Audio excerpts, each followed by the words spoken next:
In this video, I will show you how to delete wallet in Binance. So if you want to delete your wallet in Binance, this video is for you. After you open up your wallet like this now, so go to this menu at the top. After you go to your menu, go to wallet management. So under the wallet management, tap on this menu, tap on this option now. So after you tap on the pencil icon, so now you click on this customize. So as you can see now, under the customize, there is no option for you to delete the wallet. So tap on this back arrow and see. Now go to backup management. At the same time, there is no option for you to delete your wallet. So let me show you the last method to delete the wallet.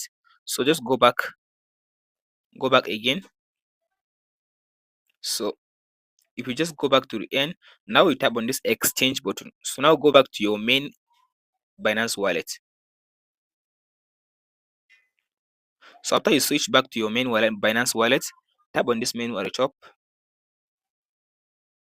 So here now you tap on this arrow beside your username. So from this option now tap on this security.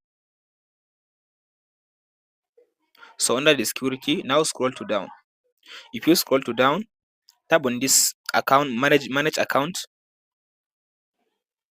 So under this manage account, as you can see here is the option now. If you want to delete your wallet, you must delete all the account. That's the option now. So now if you tap on this delete account, so now it will delete your account and it will delete your wallet at the same time. So that's the only option you can be able now to delete the wallet in your Binance. So if this video helps you out, don't forget to like and subscribe. Thanks for watching. We'll meet in the next one.